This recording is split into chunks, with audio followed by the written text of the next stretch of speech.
त्याने नाही हे टाकून एक लिंबू सापडलं बघा फक्त. म्हणजे याचा एक बार होऊन गेला पण जास्त. नमस्कार मंडळी, आमच्या इकडे आहे ना गावाकडं घर अंगण म्हणजे असं घाण दिसलं ना की बाईला नावं ठेवतात. आणि शेत जर घाण खराब दिसलं म्हणजे जास्त असं गवत जर दिसलं शेतात की आमच्या इकडं जेंट्सला म्हणजे आमच्या नवरोबांना नावं ठेवतात. म्हणजे प्रत्येकाच्याच घरी तसं असतं. तर आता माझं इथं अंगण स्वच्छ झाले.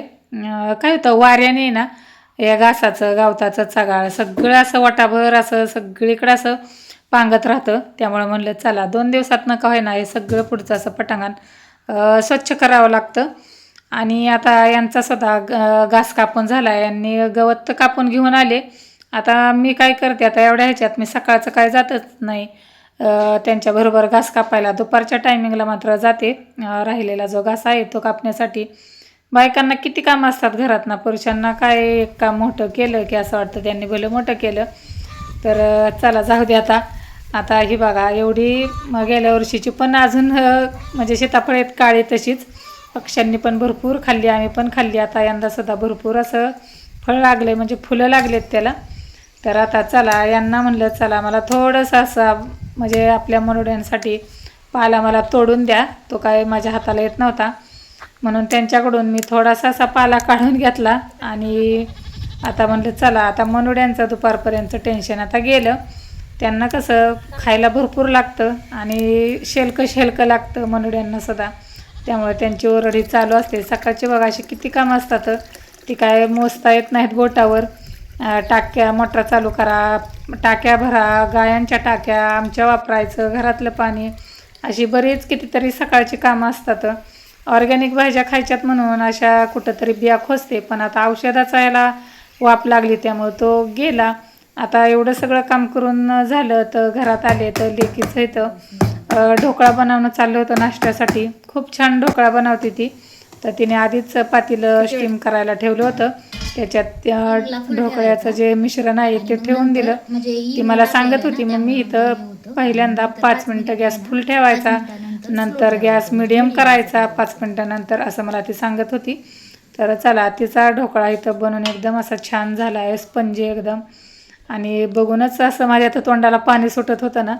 तिला म्हणत होते लवकर उरक ग श्रेया, म्हणजे ना पटकन असा म्हणजे खाऊशी वाटला आहे. कारण ढोकळा म्हणलं की कोणाला आवडत नसेल असं मला काय वाटतच नाही.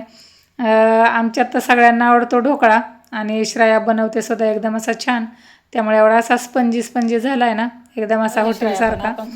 तर तिने त्याच्यावर थोडंसं ओलं खोबरं हे केलं, खिसून टाकलं. आणि मला तर तोंडाला एवढं माझ्या पाणी सुटून मी गिळत होते. कारण आहे ना तिच्या हातचा ढोकळा खायचा म्हणलं ना आता खरंच खूप सुंदर. म्हणतात ना आईंपेक्षा मुलीसुद्धा आपलं बघून म्हणजे जास्त सुगरणी होतात. ते खरं आहे बरं का. मला सुद्धा एवढा नाही जमत, एवढा छान अशी माझी मुलगी बनवते. हॉटेलचं काय असं खाऊन दिलं. आणि अजून पण आम्ही जास्त हॉटेलमधलं खात. मी त्यांना आहे ना म्हणजे घरचंच घरी बनवा. म्हणजे पहिली मी बनवायचे अजून सुद्धा कधीतरी, पण आता ह्या मोठ्या झाल्यात मग आता ह्या बनवतात. पण हॉटेलचं खाण्यापेक्षा घरचं भरपेट खा आणि चांगलं खा, हे माझं मत असतं पहिल्यापासून. त्यामुळं आपलं घरचं खायचं, स्वादिष्ट जेवण कुठलाही पदार्थ असू दे. ढोकळा आता बनवून इथं मस्त तयार होता. तो नाश्ता केला. बटाटा लावायला आले. थोडं बटाट्यांना ना कोंब आले होते ना, म्हणजे चला रानात तरी लावून येऊ. आता रानात सगळा ऊस आहे त्यामुळे आता ऊसातच लावणार आहे इथं कडेला साईडला. पण गवत आहे आधी म्हणलं इथं थोडंसं गवत काढून घेते. ते बघा असं बटाट्यांना ना काय कोंब येत. आता लावायला वेळ काय लवकर बसला ना ते बटाटे पण सुकायला लागलेत. असं लावलं ना कोंब आलेलं बटाट म्हणजे खात नाहीत ना. त्यामुळं मग मी काय करते असं लावते कुठं जिथं जागा मिळेल ना तिथं. तर एकदम छान उगवून येतात बघा. मला त्यांना किती असं छान असं कोंब फुटलेत. तर चला आता आधी स्वच्छ आधी करून घेते सगळं गावात काढून, मग नंतर लावते.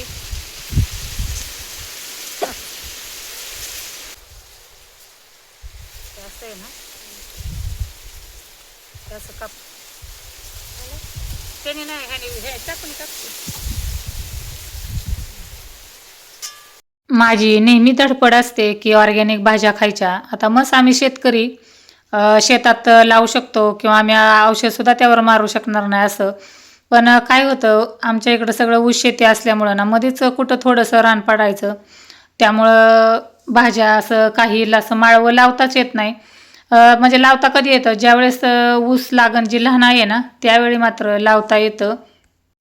पण एकदा का मोठा ऊस झाला ना मग काय कुठलंच माळवं लावता येत नाही. जोपर्यंत लहान आहे तोपर्यंत भरपूर माळवं खायला गावतं. मेथीची, शापूची भाजी, गवारी, भेंडी असल्या बऱ्याच भाज्या म्हणजे लावते मी आणि खाते सुद्धा ऑर्गॅनिक आणि घरच्यांना सुद्धा घालते. एकदा मला आहे ना एवढ्या बटाट्या म्हणजे आपण नॉर्मली बाजारातून आणतो ना तेवढ्या बटाट्याच्या साईजपासून एकदम गोटीपर्यंत एवढे मला असं बटाटे सापडलं होतं. चांगलं असं 4-5 किलो बटाटे सापडले होते. तर एवढंच होतं बटाटं. तर मी असंच लावलं होतं लावलं का नाही असं थोडं असं पाणी दिलं ना. पण आता ह्याला काय पाणी द्यायची एवढी गरज नाही लागणार कारण पाऊस पण आहे ना वरनं आणि भिजावलं की होतंय. पण पाऊस आहे त्यामुळं थोडंसं आता द्यायचं पाणी फक्त.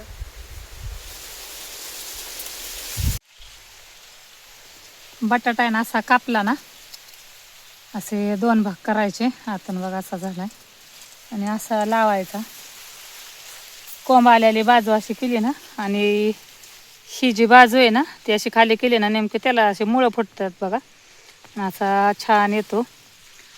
तर चला आता आमचं लावून होत आलेलं आहे. आता पाणी टाकायचं आहे त्यांना. पाणी टाकलं ना की खाली ओलसर जमीन आहे त्यामुळे जास्त काय पाणी नाही लागणार. आता थोडंसं तेवढीच ऑर्गॅनिक भाजी घरची. ऊसामुळं काय होतं ऊसाची शेती असते आमच्या इकडं ना त्यामुळं काय होतं जास्त असं भाज्या अशा मिळत नाहीत ना ह्याच्या. मी प्रयत्न करते कधी कधी असं लावायचं. जर औषध बसलं की लगेच जळून पण जातात ना. मग ऑर्गॅनिक भाज्या खायच्या म्हटलं ना तर कष्ट लागतं आणि कष्टाशिवाय काय गोडफळ काय मिळत नाही. त्यामुळं गोडफळ म्हणलं की कष्टच. एक लिंबू सापडलं बघा फक्त. म्हणजे याचा एक बार होऊन गेला पण जास्त नव्हती लिंबू आली. पण एवढं पसारलं होतं ना सगळं त्यामुळं त्याच्यावर आता त्याची सगळी आता कटिंग केलेली आहे. पूर्ण पसारलं होतं सगळं. ही पण फांदीपार इकडे आली होती ना त्यामुळे आता पूर्ण आता त्याची छाटणी करून घेतली. छाटणी केली ना काय होतं मग जास्त फळ लागतं आणि फळ पण जास्त धरतं. म्हणून आता छाटणी केली. आता पुढच्या वेळी जास्त फळ मिळेल. नाहीतर आहे ना नुसतं सगळं बळ त्याच्या फांद्यांवरच जातं मग आणि त्याच्या मुळांवर. आणि जास्तीच्या ज्या फांद्या होत्या का ना जास्तीच्या त्यासुद्धा मी बऱ्याच कट केल्या तिकडून आणि पूर्ण झाड असं कट करून घेतले लिंबुनीचं. मस्त आले. आता बघू किती फळ लागते पुढच्या वेळी. तिकडचं एक होतं लिंबुनीचं झाड त्याला पण भरपूर फळ म्हणजे द्यायचं ते. त्याला पण मी अशी कटिंग करायची दरवर्षी आणि लेंडी खत मात्र टाकायची. पण आता त्याला फळ नाहीत कारण त्याला आंब्याची आणि बाकीच्या झाडांची पूर्ण त्याच्यावर सावली पडते ना. कुठल्या बी झाडाला कसं आणि त्यांच्या फुलांना ना सूर्यप्रकाश मिळाला ना की मग त्यांची वाढ चांगली होते, ग्रोथ चांगली होते. त्यामुळं आता ही एवढंच ह्या पहिलीच वेळ ह्या झाडाची कटिंग करायची. आता बघू कसं फळं म्हणजे येतात ती. पण येणार चांगली कारण कट केल्याशिवाय फळं येतच नाहीत चांगली. भरपूर आपल्याला फळ मिळत नाही. तरी ह्या साईडचं असं थोडंसं राहिलेलं आहे कट करायचं पण तेवढं मी आता सध्या राहून दिलेलं आहे.